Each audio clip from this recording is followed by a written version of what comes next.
August 1945. Okinawa Processing Center, Japan. The Japanese woman trembled as the American female officer spoke words she couldn't fully comprehend. "You must undress completely for medical examination." Her mind raced with terror. After serving 2 years in comfort stations across the Pacific, Yumiko Tanaka had learned what examination meant. More degradation, more pain. Japanese military propaganda had prepared her for American savagery beyond imagination if captured. Now, surrounded by white uniformed women in a sterile room, she awaited horrors worse than those already endured. The 19-year-old factory worker from Osaka, recruited with promises of well-paid nursing work in 1943, stood frozen. Across Allied processing centers that autumn, 1,659 Japanese women classified as comfort personnel confronted a reality that contradicted everything imperial propaganda had conditioned them to expect. They discovered medical staff who examined without exploitation, female officers who spoke with unexpected gentleness, treatment protocols developed specifically for their unique traumas. These simple medical procedures, basic examinations, blood tests, treatments for infections, would systematically demolish imperial ideology more effectively than any counter-propaganda effort. The mathematics of dignity were being written in antiseptic and antibiotics, in privacy screens and female attendants, revealing an Allied approach that rendered Japanese military exploitation not necessary sacrifice, but criminal abuse. What began as terror at American medical procedures would evolve into complete psychological reorientation. The Pacific's hidden victims. The surrender of Japanese forces across the Pacific Theater between August and September 1945 brought approximately 1,659 Japanese women categorized as comfort personnel into Allied custody. These women, some recruited through deceptive job offers, others conscripted from factories, expected execution or sexual torture as prisoners. Military intelligence records document their universal shock at being classified as victims rather than collaborators. Instead, within hours of processing, they encountered Allied medical protocols developed specifically for sexual trauma victims. These examinations, which Japanese women initially misinterpreted as preparation for further exploitation, contained unexpected elements: privacy screens, female medical staff when possible, basic dignity protocols. Women who had been denied medical care for months received comprehensive examinations, treatments for infections, nutritional assessment, and psychological evaluation. The systematic treatment of these women as patients rather than prisoners began immediately, though its psychological impact would only be understood later. A medical officer later reported to occupation authorities. These women expected to be publicly violated as enemies. Instead, we treated them as victims of war crimes. This confusion about American intentions began their psychological rehabilitation. Allied processing centers in Okinawa, Manila, and later Tokyo provided intensive education in Western medical standards. These facilities, established with unprecedented focus on gender-specific trauma, processed approximately 200-300 women monthly during late 1945. Medical records show that patient treatment protocols matched or exceeded standard civilian care, including privacy considerations, treatment for sexually transmitted infections, nutritional therapy approximating 2,500 calories daily, and basic psychological counseling. Most remarkably, documented accounts confirm that female medical officers were specifically assigned to these cases. Major Helen Ferguson's report from October 1945 records treating 38 former comfort women with what she called dignity-first protocols that prioritized psychological safety above intelligence gathering. For women who hadn't experienced medical privacy since before their recruitment, these simple screens separating examination tables defied understanding. When ordered to undress, they discovered it meant changing into hospital gowns behind privacy screens, not public degradation before male observers. The processing center's medical log from August 1945 records providing individual examination rooms with doors that closed, a concept so foreign to women who had served in comfort stations that many initially refused to enter these rooms alone, fearing isolation preceded torture. The medical processing forms documented conditions that Allied doctors had never encountered in such concentration. September 1945 records from the Okinawa facility showed 87% of women suffering from untreated pelvic inflammatory disease, 76% with active venereal infections, 92% exhibiting significant malnutrition, and 100% displaying symptoms consistent with severe psychological trauma. Captain Eleanor Roberts, Chief Medical Officer, noted in her official report, "These women's bodies catalogue systematic abuse more thoroughly than any intelligence debrief could achieve." The comfort station's brutal efficiency at breaking bodies stood exposed under clinical lights and careful documentation. Japanese comfort stations had operated with minimal medical oversight. Monthly penicillin injections administered by non-medical personnel. Cursory examinations by military doctors focused solely on venereal disease detection. Allied medical facilities, by contrast, approached each woman as a complete patient.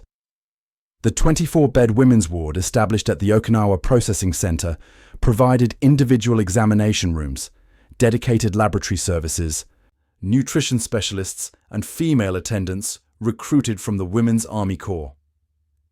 Each woman received a comprehensive medical record, basic dignity typically reserved for Allied personnel.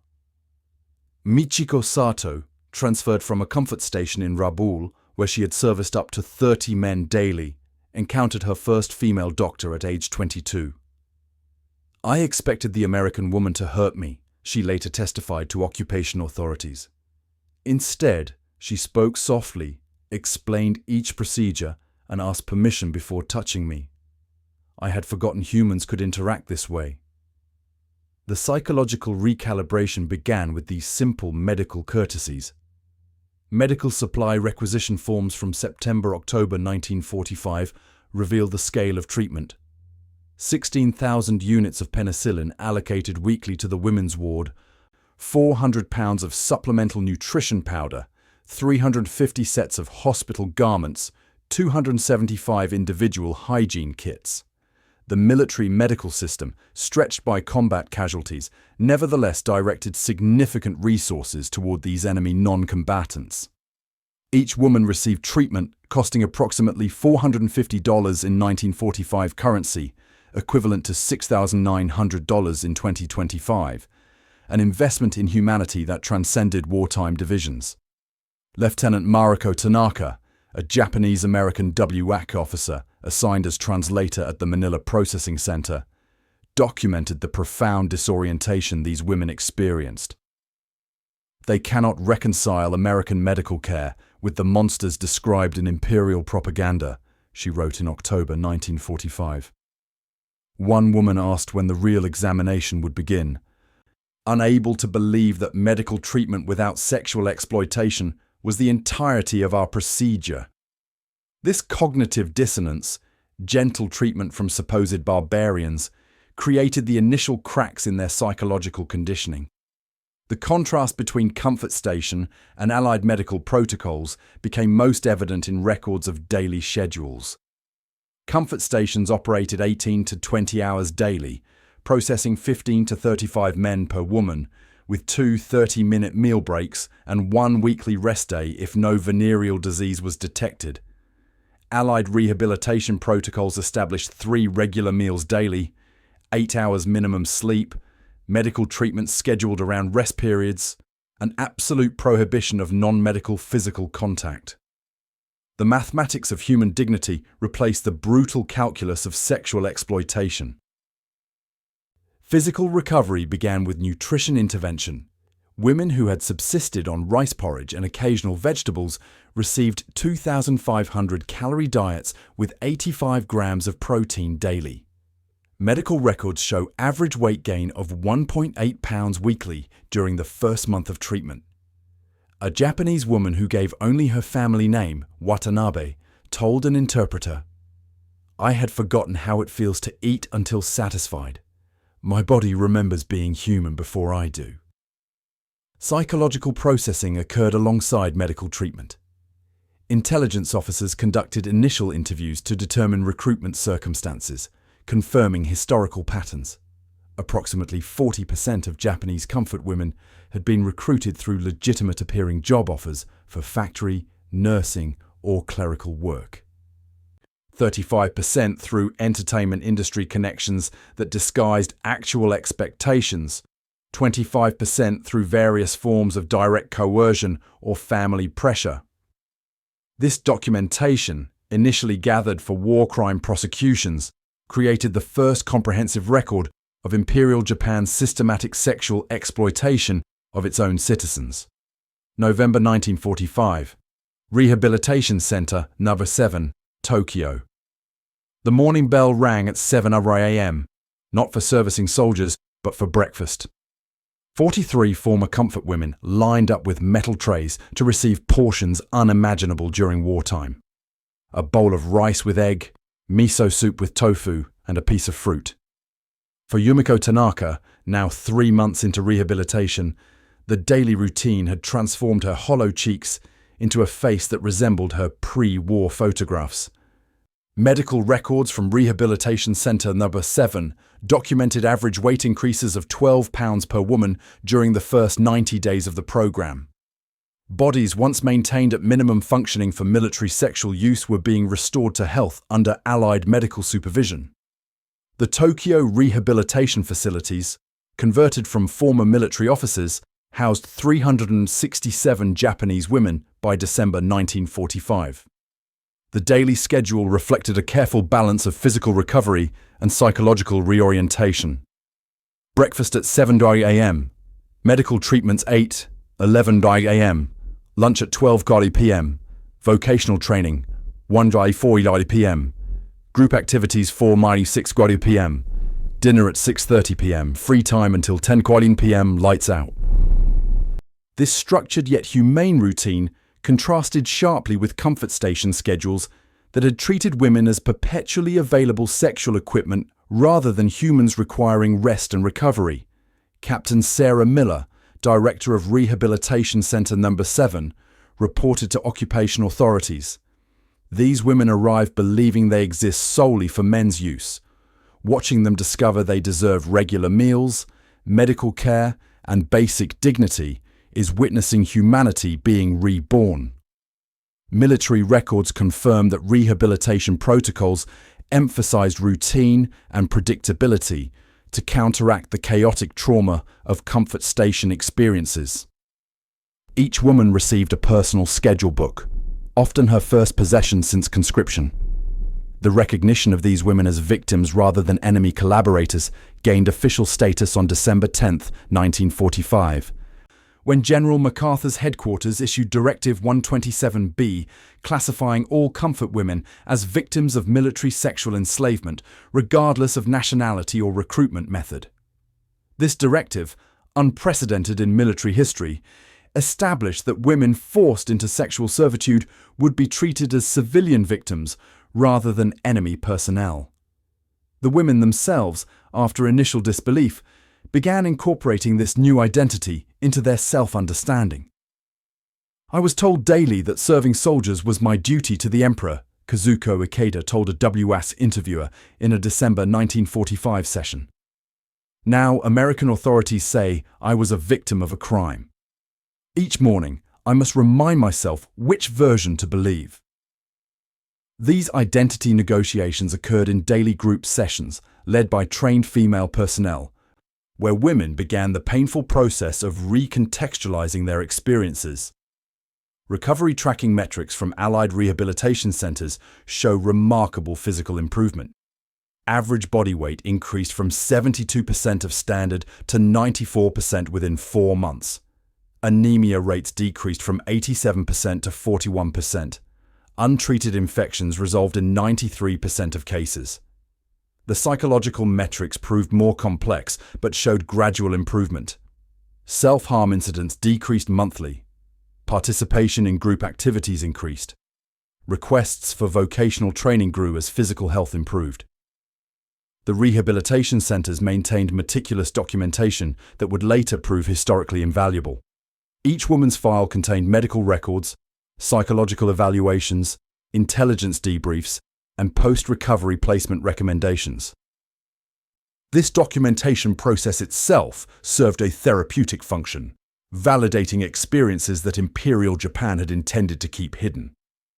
Military historian Dr. Eleanor Robinson later noted, "These women's files represent the most comprehensive documentation of systematic military sexual slavery ever compiled, creating an irrefutable historical record." By February 1946, rehabilitation centers had established formal education programs.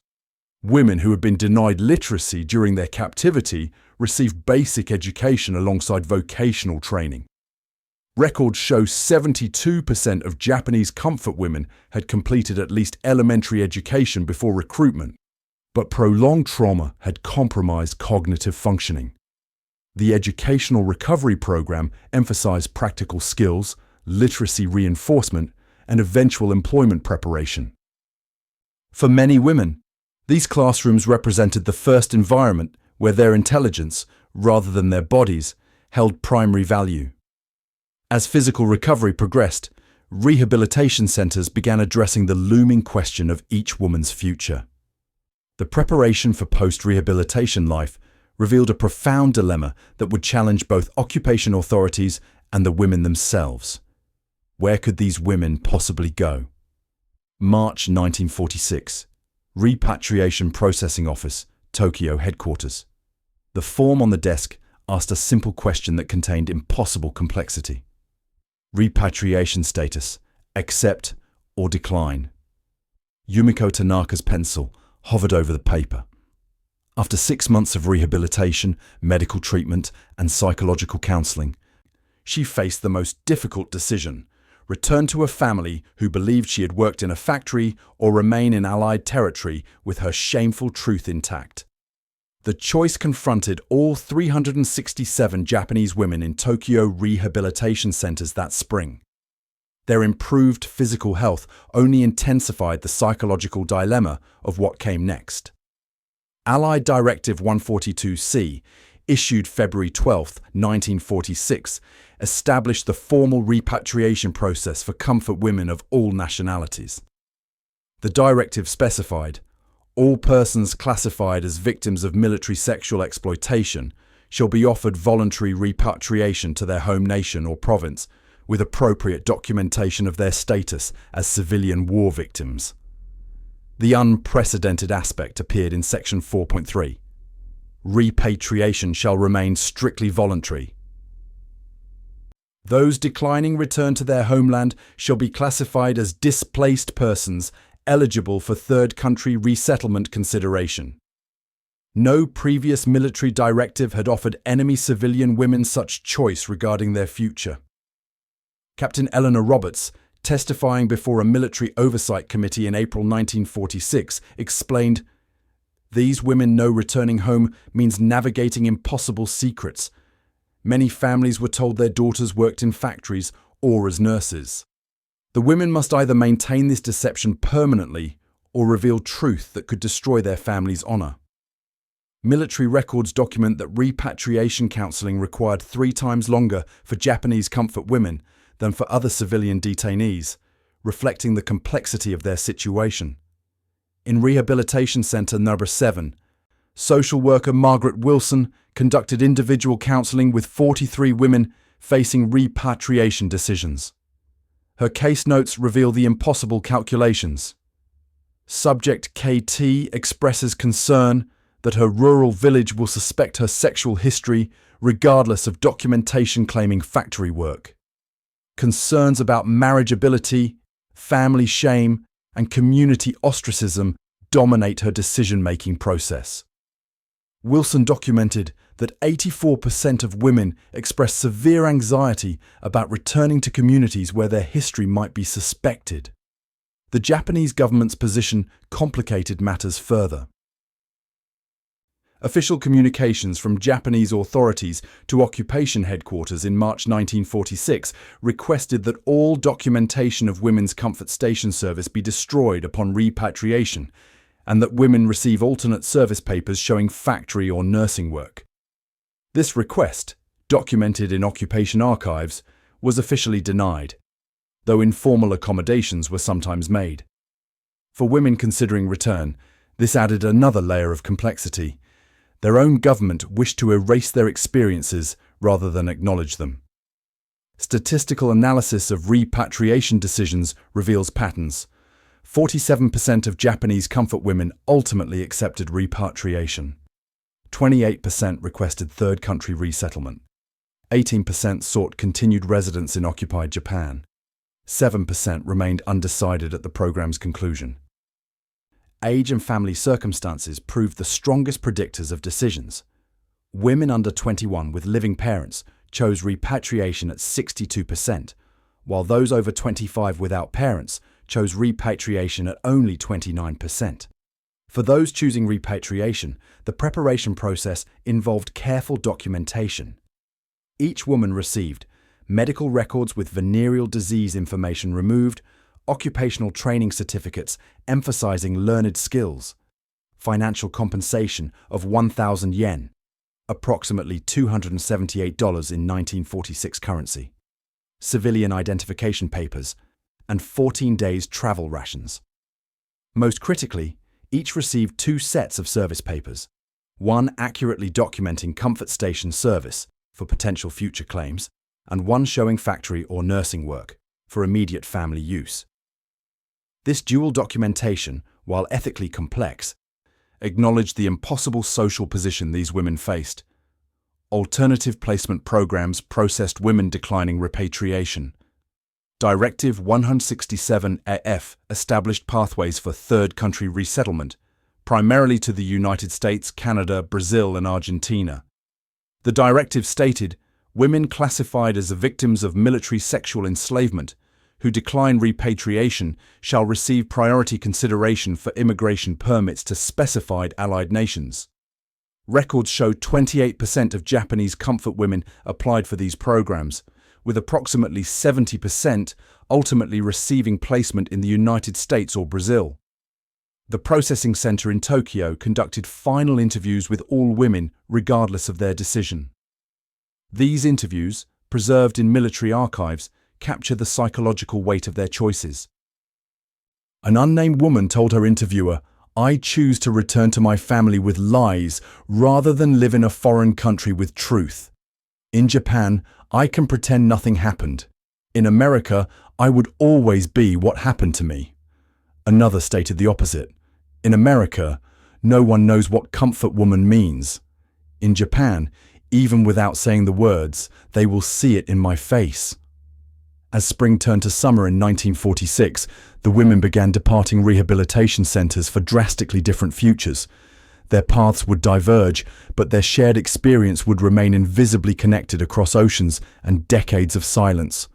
August 1947, Osaka Prefecture, Japan. Yumiko Tanaka knelt before her family altar, lighting incense on the anniversary of her return. The carefully crafted story, factory work, American kindness, nothing more, had been accepted without question. Her medical certificate showing typing skills hung on the wall of her small room. 17 months after repatriation, she had secured clerical work at a rebuilding manufacturing company, her neatly pressed clothes and quiet demeanor raising no suspicions about the 2 years erased from her biography. Across Japan that year, hundreds of former comfort women maintained similar silences, their secret histories locked behind carefully constructed facades. Meanwhile, in São Paulo, Brazil, Keiko Yamamoto arranged flowers in her small apartment, having arrived 6 months earlier through the third country resettlement program. Working as a seamstress in the Japanese-Brazilian community, she had told neighbors she was a war widow. Her medical records, documenting 3 years in comfort stations across the Philippines, remained sealed in a metal box beneath her bed. The rehabilitation program's Portuguese language training had provided her new beginning. Among the 103 Japanese comfort women who resettled in Brazil, 87% reported establishing stable lives within the first year, according to Occupational Authority follow-up surveys. The statistical outcomes for repatriated women proved more difficult to track. Limited follow-up studies conducted by occupational authorities in 1948 found approximately 72% of returnees had reintegrated into families, 14% had married, 8% lived independently, and 6% were untraceable. The psychological cost remained unmeasured, as silence became the predominant coping mechanism. Japanese societal norms transformed individual trauma into collective denial, with families and communities collaborating to maintain fictional histories that preserved public dignity. As occupation authorities prepared to return sovereignty to Japan, documentation of comfort women began disappearing from official records. The Allied Reparations Committee's final report in 1951 contained a single paragraph acknowledging organized military sexual enslavement, without mentioning nationality breakdowns or individual experiences. The historical erasure had begun, turning lived trauma into redacted footnotes.